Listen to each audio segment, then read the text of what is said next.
Shoreham, 1914, approximately 100 years ago, where many troops gathered, and this place had a very different purpose. Whereas now this may look like an ordinary park in an ordinary Bundave town, this once was the place where many soldiers called home while war raged on. In this short documentary, we'll be looking at the camp that once stood here and the way in which it evolved and adapted to the needs of the soldiers who lived, ate, slept and trained here. In 1913, this piece of land was mere farmland, and the growth of the camp began after the declaration of war.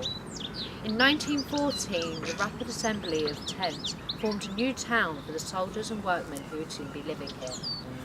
While the tents themselves were used, they were not the best form of accommodation given the weather, although their design did allow for relocation to occur in September 1914, where they were moved from Slunk Hill to Buckingham Park.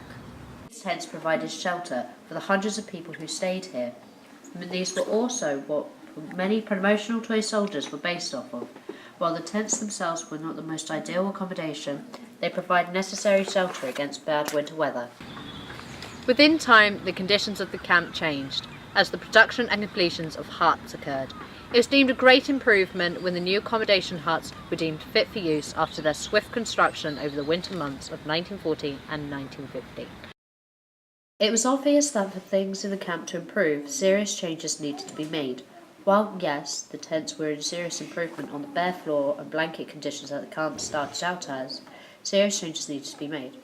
Within time, the conditions did change, as production and completion of stronger and more permanent structures was created. This started with a large, hard surface which was used as a parade ground. This was used for basic drill and marching training. Wooden buildings were erected for headquarters staff's housing and quartermaster stores, and these were built alongside the square parade ground. Next to be built were the wooden housing for the medical officer, staff, a small army camp office, the need of which came from the large amounts of mail accumulating at the camp, and a sanitation unit. These huts were greatly appreciated, although some features were not included, such as laundry facilities, which when requested was replied with the construction of housing for Shoreham housewives that would be able to do that for them. It was deemed a great improvement when the new accommodation huts were deemed fit for use after their swift construction over the winter months of 1914 and 1915. After a mudslide made it so life in the Thames was becoming more and more inconvenient. These huts could each house 20 men each, including a commanding corporal in charge of each accommodation hut.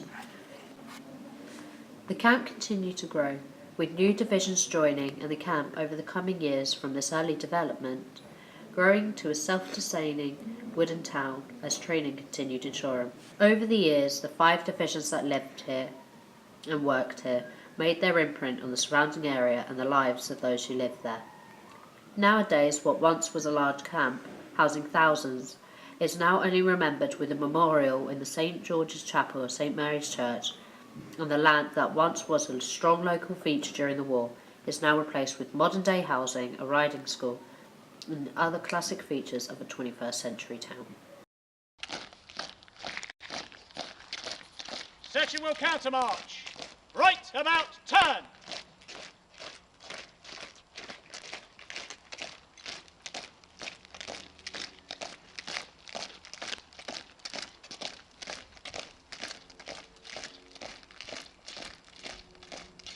Section will countermarch. Right about turn.